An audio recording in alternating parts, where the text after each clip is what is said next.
And now the big speech coming up is Lara Trump, 41 years old, the party's co-chair, host of this 4-day Republican National Convention, married to Eric Trump and a rising star within the Republican Party. I don't feel like I actually have to ask this question, but is anybody in this room ready to send Donald Trump back to 1600 Pennsylvania Avenue?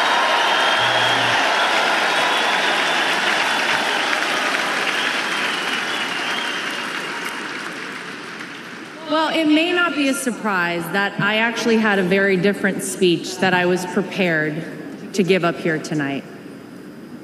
That all changed at 6:11 on Saturday evening.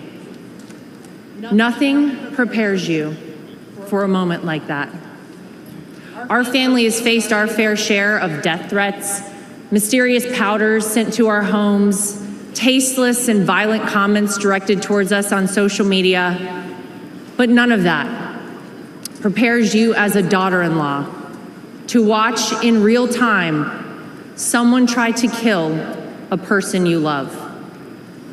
None of that prepares you as a mother to quickly reach for the remote and turn your young children away from the screen so that they're not witness to something that scars the memory of their grandpa for the rest of their lives.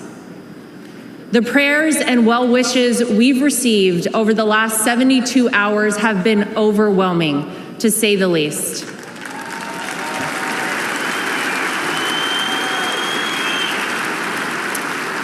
And my heart goes out to the family who lost a husband and a father because of this senseless act.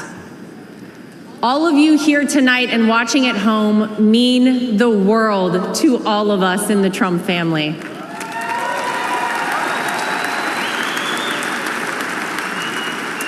If Donald Trump has shown us anything, it's that when it feels impossible to keep going, those are the times we must keep going.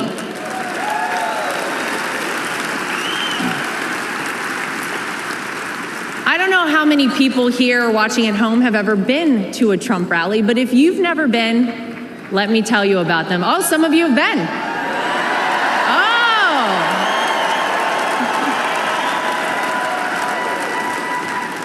Oh. Regardless of how the media have painted these rallies, you would be hard-pressed to find and to join a happier group of people coming together over their love for the greatest country on earth, the United States of America.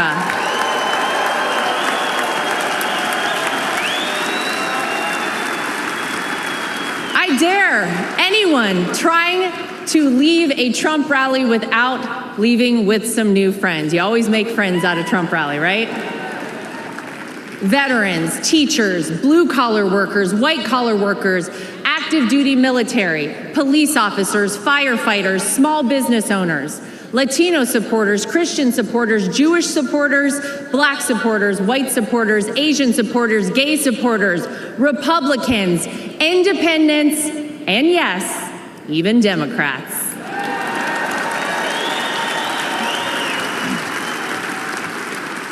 At a Trump rally, you're not viewed as your profession, your religion, or the color of your skin. You're viewed as one thing: an American.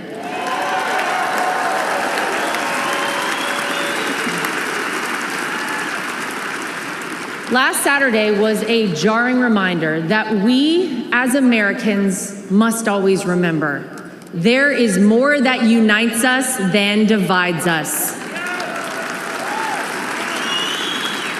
We all want this country to be great, even if we don't always agree on the best way of doing that.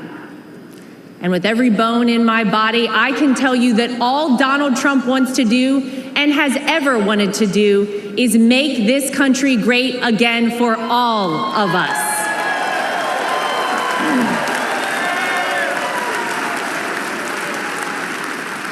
Proverbs 28 reads, "The wicked flee, though no one pursues, but the righteous are as bold as a lion." And that truly epitomizes Donald Trump. He is a lion.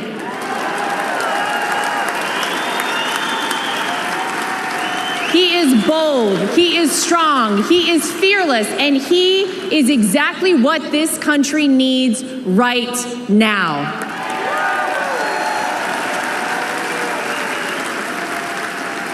Let's not forget what life actually looked like under President Donald Trump. Trade deals across the world that benefited our economy, allied countries paying their fair share, a safe and secure southern border, record low unemployment rates for African Americans, Hispanic Americans, Asian Americans, and women, record investment in historically black colleges and universities, the creation of the United States Space Force, the most comprehensive prison reform in decades. How about the peace agreements in the Middle East that they said would never happen?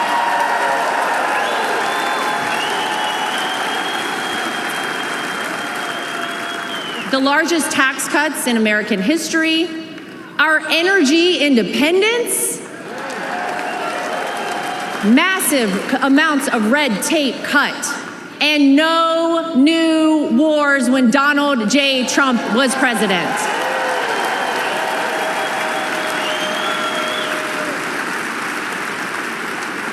Maybe, most importantly though, you could actually feel it in your everyday life. Now, you didn't have to love everything that he tweeted, but you cannot deny you were better off when Donald Trump was in office. Americans were finally able to start saving money. Home prices were affordable, and gas hit a low of $1.87 a gallon.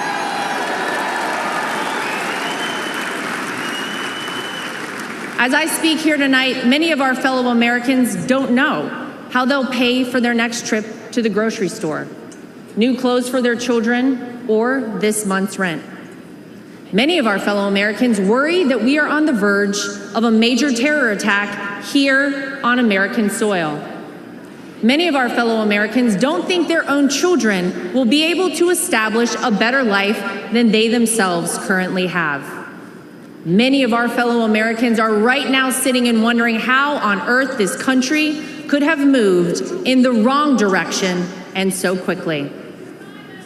The Democrats and the media know that they cannot convince you, the American people, that your life is better off now, because it's not.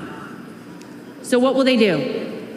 They'll try to sell you on some outrageous narrative about the terrible things that Donald Trump will do if he becomes president. But you don't have to imagine what it would be like. All you have to do is remember what it was like.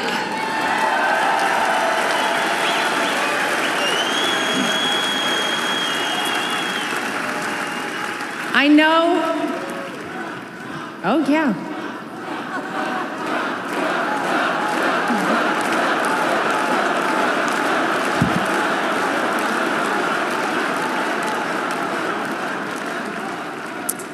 I know what you hear out there about Donald Trump. I know what you read, what the media tells you, and what out-of-touch celebrities on the left say about this man.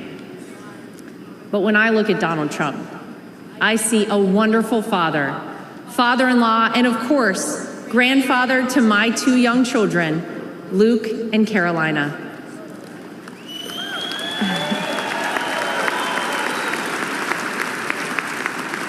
I know that I'm lucky enough to get to call him my father-in-law and see him a little differently than all of you. But it's through that lens that I sometimes wish more people could see him. This is a man who has sacrificed for his family and a man who has truly sacrificed for his country.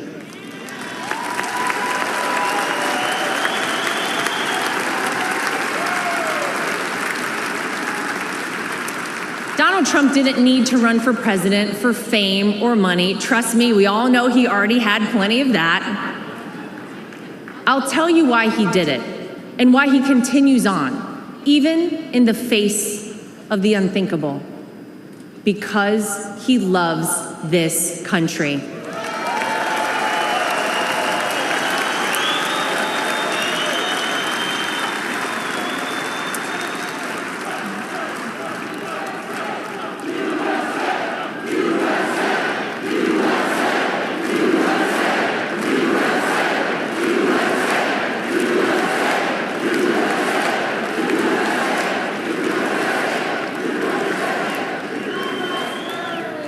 He did it for his grandchildren, for your children and grandchildren, and for the generations to come.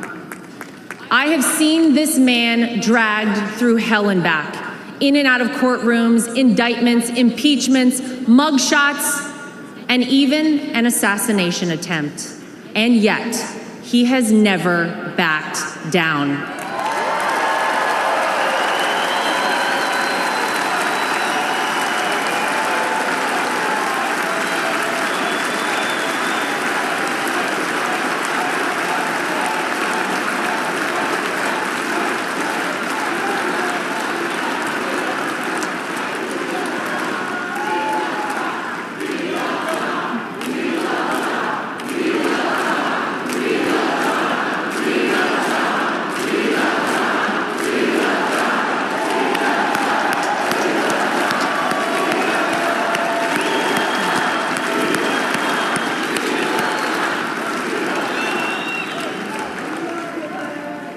I'll never forget watching my two children run up to him with their drawings and hugs for Grandpa, just moments before he took the elevator down in Trump Tower to address the media the day after his wrongful conviction. Despite everything else he had going on, he had no other focus in the entire world, just a man relishing time with his grandchildren. It's a side of Donald Trump that not enough people get to see.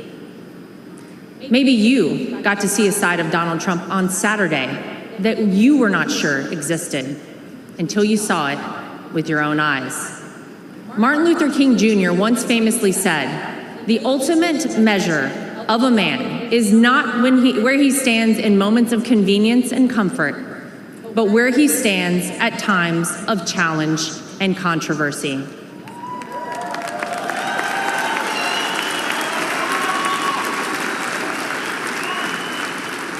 There's no doubt that Saturday was one of the most frightening moments of my father-in-law's life. Millimeters separated him from life and certain death. And yet, it was in the midst of it all, as he was jostled off stage by Secret Service, that he knew how defining that moment would be for our country, and he hoisted his fist in the air.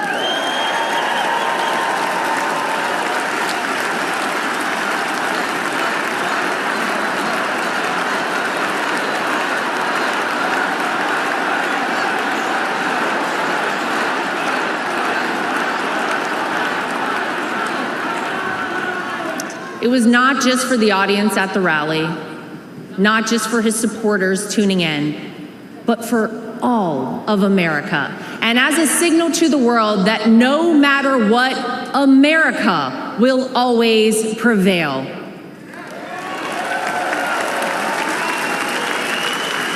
Though it's been strained and attacked, no enemy, no force, not even a bullet is strong enough to break our American grit and our American soul.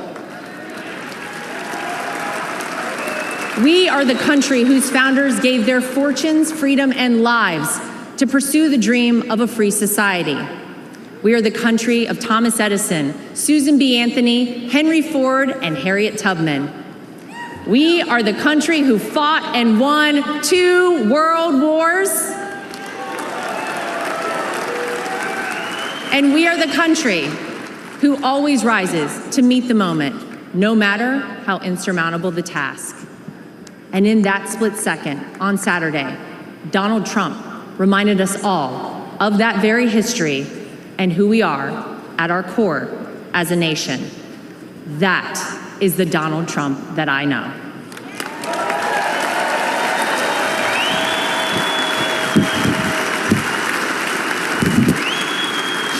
is an American who conquered the business world, an American who made himself a household name, an American who was beloved by politicians and fellow celebrities for decades until he ran for office with an R next to his name.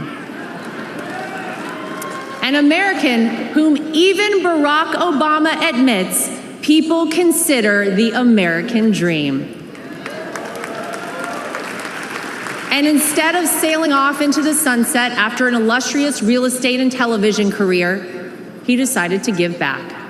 He decided to bring some of the things that had made him so successful in life to all of you in order to improve the lives of all Americans. Black, white, brown, gay, straight, all Americans, because that's the man that Donald Trump is.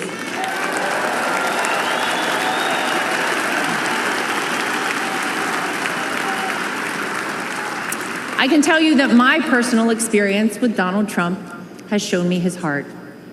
There wasn't a second that he made this small-town girl who was way out of her element in New York City feel anything but welcomed and part of the family. And if not for the support and encouragement of my father-in-law, I wouldn't be where I am today. It's been said by many that Donald Trump sees things in people that they don't even recognize in themselves. In 2016, when he asked me to help him win my home state of North Carolina, I'll be honest, I was terrified. I had no idea how I would make it happen, but he knew I would, and I did. When I was given an opportunity to join a television network as a commentator, it was the push and support of my father-in-law that gave me the confidence to take that job. Always the first one to call or text me after a TV hit and tell me, "Great job, keep going." Not bad, right? Or even a few months ago, when he called and asked me to be the co-chair of our party,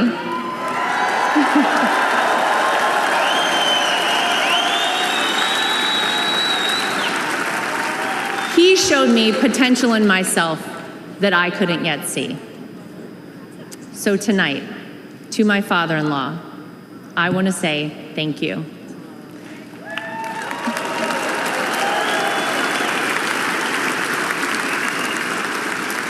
Thank you for your resilience. Thank you for continuing on. Thank you for raising wonderful kids. Thank you for being an amazing grandfather. Thank you for never giving up on me.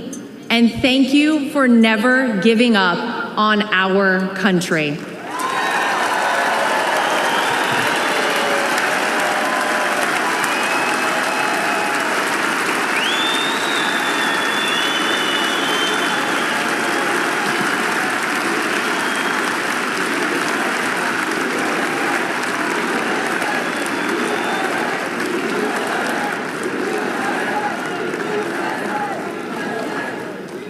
Tonight, I come to you, not as the co-chair of the RNC, not as the daughter-in-law of the candidate. Tonight, I come to you as a mom and as a citizen of this country. For those of you watching who have never voted for Donald Trump, I know what the media and his political opponents have tried to tell you about this man. Believe me, I have seen and heard it all, but I have also seen the truth. I am proud to know Donald Trump, to campaign for him, to vote for him, and to raise his grandchildren.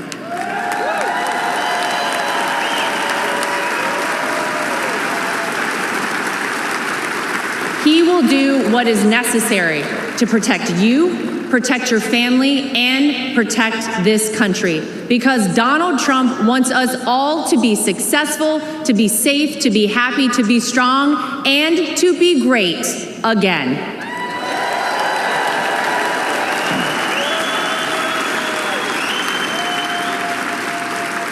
Tonight, I'm asking you to vote, not for the Donald Trump you see flashed on your TV every day, splashed across the headlines. Tonight, I'm asking you to vote for the Donald Trump that Luke and Carolina call Grandpa. I'm asking you to vote for the Donald Trump that my husband Eric calls Dad. I'm asking you to vote for the Donald Trump that I call my father-in-law. I'm asking you to vote for the Donald Trump who can and will make America great once again for all of us. Thank you. God bless you. God bless the United States of America. We love you. Thank you, guys. If you enjoy this content, please consider subscribing to my channel to stay up to date with future videos. Thank you for watching.